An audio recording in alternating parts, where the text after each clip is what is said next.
నమస్తే, welcome to Suman TV. కాకినాడలో ఘోర సంఘటన చోటు చేసుకుంది. హిజ్రాల దాడిలో ఓ వ్యక్తి మృతి చెందడం అయితే జరిగింది. ఎవరైతే 45 సంవత్సరాల రాజు శివ ఉన్నాడో విచక్షణారహితంగా హిజ్రాలు దాడి చేయడంతో ఆయన మృతి చెందినట్లుగా కూడా చెబుతూ ఉన్నారు. అసలు ఏం జరిగింది ఏంటి తెలుసుకునే ప్రయత్నం చేద్దాం. మనతో పాటు 3 టౌన్ సిఐ ఉన్నారు. సార్ నమస్తే అండి. హిజ్రాల దాడిలో మాత్రమే ఈయన మృతి చెందాడు అంటున్నారు. ఇది కరెక్టేనండి? ఎప్పుడు జరిగింది అసలు ఈ ఘటన? ఈ నెల 3వ తారీఖున సాయంత్రం సుమారు 4 నుంచి 5 గంటల మధ్య ప్రాంతంలో ఈ రాజు శివ అని రెల్లిపేటకు సంబంధించిన వ్యక్తి, రాగంపేట. ఇతను ఈవినింగ్ టైంలో తాగిన మత్తులో అక్కడికి వెళ్ళకున్న పరిచయం దృష్ట్యా అక్కడికి వెళ్ళి ఒక డబ్బుల గురించిన ఒక ఘర్షణ వల్ల ఇద్దరికి ఒక ఘర్షణ జరిగింది. ఆ ఘర్షణలో భాగంగా అక్కడ ఇద్దరు ట్రాన్స్జెండర్లు ఉన్నారు. ఆ ట్రాన్స్జెండర్లతోటి ఘర్షణలో అక్కడ ఒక రాయి తీసుకుని అలాగే కర్ర తీసుకుని ఇతని మీద దాడి చేయడం వల్ల ఇతనికి రక్తస్రావం జరిగి అక్కడ పడిపోయి ఉంటే ఈ యొక్క బంధువులు వెళ్ళి అక్కడికి 108లో గవర్నమెంట్ హాస్పిటల్కి షిఫ్ట్ చేయడం జరిగింది.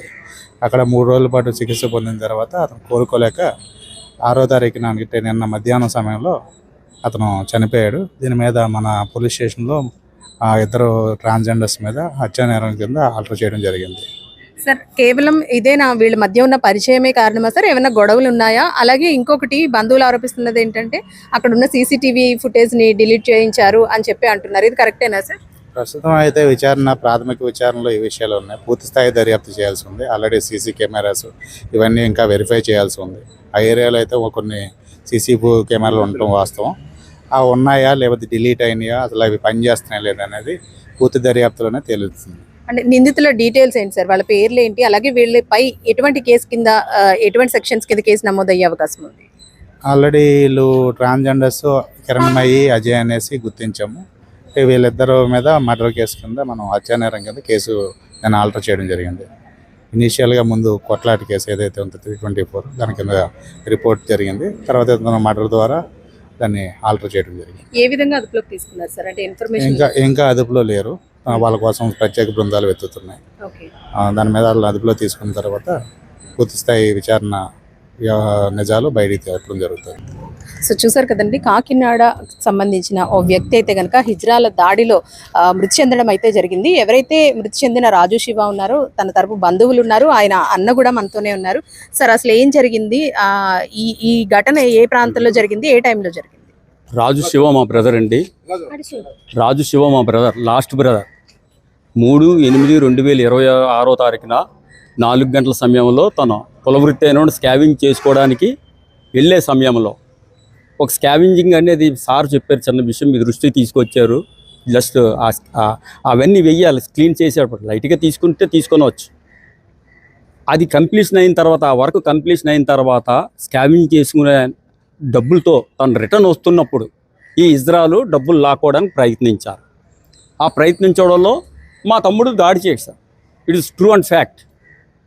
అతను ఎప్పుడైతే దాడి చేశాడో వాళ్ళు లాక్కి వెళ్ళిపోయి, వాళ్ళు గంజాయి మత్తులో ఉండొచ్చు ఏదండి హిజ్రాలు. వాళ్ళు ఏంటండి 6 అడుగులు చిల్లర ఉన్నారండి. కిరణ్మయి, అజయ్ లాక్కుని వెళ్ళిపోయి వాళ్ళతో పాటు కొంతమంది ఉన్నారు. ఉండి లాక్కి వెళ్ళిపోయి ఇంట్లో కర్రలతోటి, నాపరాలతోటి ముఖం మీద, వెనకాల తల మీద, మర్మాంగం టెస్టికల్స్ మీద, గుండెల మీద అతి దారుణంగా కిరాతంగా లైక్ వైల్డ్ యానిమల్స్ మాదిరిగా చంపి నా తమ్ముడికి పడేస్తే వెంటనే మాకు మా వరుసకు బంధువు అయినటువంటి మా పిన్ని గారు మాకు ఇంటినే అక్కడ మున్సిపాలిటీ పని చేసుకుంటూ వెంటనే బండి మీద వచ్చి వాళ్ళ భార్యాభర్తలు ఇద్దరు వచ్చి మాకు తెలియజేశారు. వెంటనే మా రెండో అబ్బాయి మా తమ్ముడు కొడుకు రాజేష్ వెళ్ళి తర్వాత నా మనవాళ్ళు ఇద్దరు వెళ్ళి ఇమ్మీడియట్గా అంబులెన్స్లో జీజీహెచ్కి వెళ్ళారు. జీజీహెచ్కి వెళ్ళి మామూలు గొడవ అనుకున్నానండి. జీజీహెచ్కి వెళ్ళి 20 మంది అబ్జర్వేషన్లో ఉండగా నేను వెళ్ళాను. ఏం జరిగింది ఏంటి అనేటప్పటికీ, అన్నయ్య నాకు ఇలా కొట్టి పడేశారు, నేను పని చేసుకుని వచ్చాను అని చెప్పేసి అతి కిరాతకంగా నన్ను కొట్టి పడేశారని వాళ్ళ మీద యాక్షన్ తీసుకో అని చెప్పి నా తమ్ముడు కళ్ళల్లో నోట్లో నుంచి మాట రావట్లేదు. అలాంటి సమయంలో అతను చెప్పిన మాటల్లో నేను గ్రహించి ఇలా జరిగిందా అని చెప్పేసి వెంటనే మా సాగర్ గారు అడ్వకేట్ గారితో మేము ఆ స్పాట్కి వెళ్ళడం జరిగింది. వెళ్ళి అక్కడ చూస్తే చాలా బ్లడ్ అండి, రోడ్డు అంతా బ్లడ్. 4 అక్కడ టీవీ సీసీ కెమెరాలు ఉన్నాయి, అవి రిక్వెస్ట్ చేసాము. 2 ఆడవాళ్ళు వచ్చి చాలా దారుణంగా కుట్టారని చెప్పారు. ఒక అమ్మాయి అయితే చెప్తుంది, బాబు అన్నయ్య గారు కర్రలతోటి, నాపరాలతోటి కొట్టి లాక్కు నువ్వు ఈడ్చేసి వస్తున్నా. ఇజ్రాయెల్ సొసైటీలో ఎలాంటి ప్రభుత్వం ఎలాంటి యొక్క సంక్షేమ పథకాలు ఇస్తున్నారో తమకు తెలుసు. వాళ్ళు ఎవరండి ఒక మనిషికి అంత కిరాతకంగా చంపడానికి? నేను అడ్వకేట్ని కోర్టుకు వెళ్తున్న సమయంలో రామచంద్రపురం దారిలో వేలంగి దగ్గర కాస్తుంటారు, 10-20 ఇస్తుంటాను. ఎందుకంటే వాళ్ళు వచ్చేస్తుంటారు, మీదకి భయం వేసి ఇస్తుంటాం. ఈ వీళ్ళ మీద ట్రైన్లో కూడా డబ్బులు ఇవ్వకపోతే తోసేస్తారని అభియోగం ఉంది. ఒక దేవుడిచ్చిన ప్రాణానికి వీళ్ళెవరండి చంపడానికి? ఇంత క్రూరత్వంగా ఇచ్చేస్తారా సార్?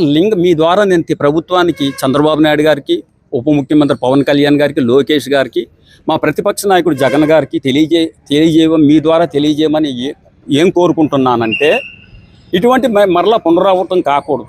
మాకు న్యాయం జరగాలి. We want justice. వాళ్ళ తరపున ఎంత పెద్దవారు ఉన్నా సరే వాళ్ళకి జైలుకి వెళ్ళాలి. మాకు న్యాయం కావాలి, శిక్ష పడాలి, లైఫ్ వెయ్యాలి. ప్రభుత్వం వారు మాకు కావాల్సింది ఎలా సేకరించాలంటే ఈ మెటీరియల్ ఎవిడెన్స్ ప్రభుత్వం వారే తీసుకుని మాకు మా తమ్ముడికి న్యాయం చేయమని మేము కోరుకుంటున్నాం. ఎందుకంటే లాస్ట్ వాడు తమరికి తెలుసు, సుమన్ టీవీ కానీ ఎవరికైనా తెలుసు లాస్ట్ వాడికి ఎంత ప్రేమగా చూసుకుంటారో. మా 3 అన్నదమ్ములు, భార్యలు, మేము 4 అక్క చెల్లెళ్ళు. మా అమ్మ చనిపోయింది జనవరి 26వ తారీఖు, 13/1/2007. ఆ తర్వాత నుంచి మా పెద్ద చెల్లి, మన 3వ చెల్లి దగ్గర పెట్టాను. ఆవిడే సంక్షేమ వాడు వెల్ఫేర్ అంతా చూసుకుంటారు. పెద్ద వదిన, 2వ వదిన, 3వ వదిన చాలా జాగ్రత్తగా చూసుకుంటారు. వాళ్ళు పడిన డబ్బులు ఖర్చులకి ఏదో ఉచ్చుకుంటే భోజనం, టిఫిన్ మేమే. అలాంటి వ్యక్తికి ప్రాణం తీసేయారు మేడం గారు. మీ ద్వారా మాకు ప్రభుత్వం వారు న్యాయం చెయ్యాలి, వాళ్ళని శిక్షించాలి. ఈ మెటీరియల్ ఐ విట్నెస్లు కూడా వీరే సేకరించి మాకు న్యాయం చేయమని మీ ద్వారా మేము కోరుకుంటున్నాం మేడం గారు. మీ ఇంటి దగ్గరే ఉంటారమ్మా? మా మర్ది గారు చాలా మంచోడండి. ఎవరు చిన్నపిల్ల పని చెప్పినా వింటాడు, చిన్న పిల్ల చెప్పినా వింటాడు, చేస్తాడు. ఆ పని చేయ బాబు అంటే చేసేసి వెళ్ళిపోతాడు. ఏమి అలర్ట్ చేయడండి. భోజనం కావాలంటే అడుగుతాడు, తను కూర కర్రీ కావాలంటే అడుగుతాడండి, టిఫిన్ కావాలంటే అడుగుతాడు, టీ కావాలంటాడు. పొద్దున్నే 2 బిందెలు నీళ్ళు పట్టుకుంటాడు మా ఇంట్లో. ఎవరింట్లోనే పట్టుకోండి, మా 4 ఇంట్లో ఉంటుందండి మోటార్. ఎవరింట్లోకి వచ్చినా తెల్లారుజామున 5ంటికి వచ్చి పట్టుకుంటాడండి. టీ అడుగుతాడు, టీ తాగేసి మొహం కడుక్కొని గడ్డింగ్ గీసేసుకొని వెళ్ళిపోతాడండి. పనికి వెళ్ళిపోయి మళ్ళీ వచ్చి అన్నం వండుకుంటాడండి. ఆడ వండుకోవాలంటే వండుకుంటాడు, లేకపోతే లేదండి. ఎవరి జోలికి వెళ్ళాడండి వాడు. మట్టుకు ఆడు ఉంటాడండి. కానీ ఆ రోజు 4 గంటలకు భోజనం చేసాడండి.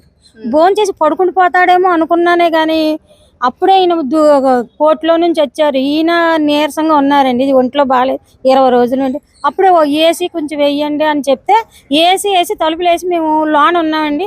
4 గంటలు కాలేదు. నేను అప్పటికి చెప్పాను, శివగాడు భోజనం చేస్తున్నాడా అని నేను అనుకుంటూనే ఉన్నాను, చెప్పాను, విన్నాను. ఇది చూసి వచ్చానండి.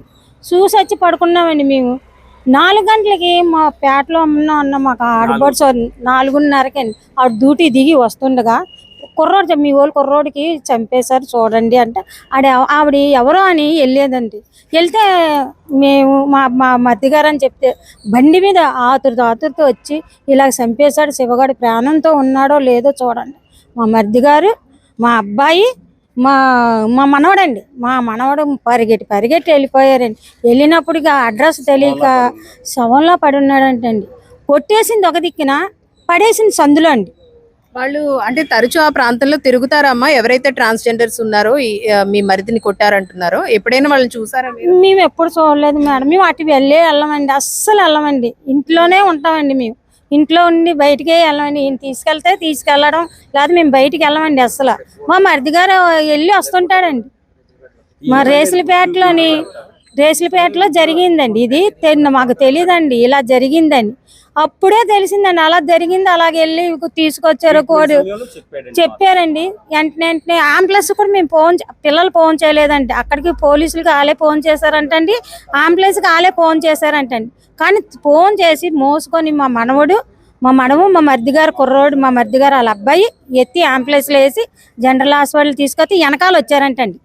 వెనకాల వచ్చి ఇజ్రాయల్ వచ్చి మేము కొట్టలేదమ్మా, మేము అన్నయ్య తమ్ముడు అంటామమ్మా, అడిగి మా అన్నయ్య అమ్మ, మా తమ్ముడు అమ్మ అని కూడా అన్నారంటండి. అక్కడ అని మేమేం కొట్టలేదమ్మా, ఇలాగే తోసామమ్మా, తోస్తే మరి పడిపోతే అంతరత్నం ఎలాగొస్తుందండి అని మా మేనగోళ్ళు అడిగిందంటండి. అడిగి గొడవ చేసిందంటండి. వెళ్ళిపోయారంటండి. మా మరిది గారు 3 రోజులు ఉన్నారు. ఎంత హింస పడ్డాడో, ఎంత ఏడ్చాడో, ఎంత బాధపడ్డాడో పాప ఆ కుర్రోడు. ఒక్క రోజు కూడా జ్వరం రాలేదండి అడిగి. అలా బాధగా ఉండేవాడు. ఎవరికైనా మా ఇంట్లో చుట్టాలు వచ్చినా పలకరించి వెళ్ళిపోయేవాడు తప్ప ఏ విషయంలో పట్టించుకోడండి వాడు. పాప అంత మంచివాడిని చంపేసి దారుణంగా పడేసారు. పాప వాళ్ళ అమ్మ లేక 8 నెలలు అవుతుందండి చనిపోయి. మా అత్తగారు 7 నెలలు. ఇప్పటికి చనిపోయాడు. అలా చంపేయడం దారుణం కాదండి. అంత దారుణం. వాళ్ళకి ఏమి అన్యాయం చేశాడండి వాడు. పోనీ డబ్బులు అడిగాడా, పోనీ ఏమి హింసించాడు. వాడి బాధ వాళ్ళు పోడినోడికి అలా చంపేస్తారా? ఎక్కడైనా ఉందండి? ప్రజలు వాళ్ళకి ఎంత విలువ ఇస్తారండి. అడిగితే డబ్బులు ఇస్తారు, దండ పెడతారు. అలాంటి వాళ్ళు మంచోళ్ళు అనుకుంటాం కానీ చెడ్డోళ్ళు అని ఏమనుకుంటామండి. మాకు ఏం కాదండి, మాకు న్యాయమే కావాలండి. ఆడి ప్రాణం తీస్తారు. ఆడి ప్రాణానికి వాళ్ళు ప్రాణం ఇస్తారు. అప్పుడు మా ప్రాణాన్ని మాకు తీసుకొచ్చి ఇవ్వగలరా? మ్యారేజ్ చేసుకోరంటే చేసుకోను అన్నాడండి. వద్దు, నాకు పెళ్ళి వదినా, వద్దొద్దునా, నేను చేసుకోను, మేము ఉన్నారు కదా, నాకు ఇంత అన్నం పెడితే నేను తినేస్తాను, ఉంటానండి అని.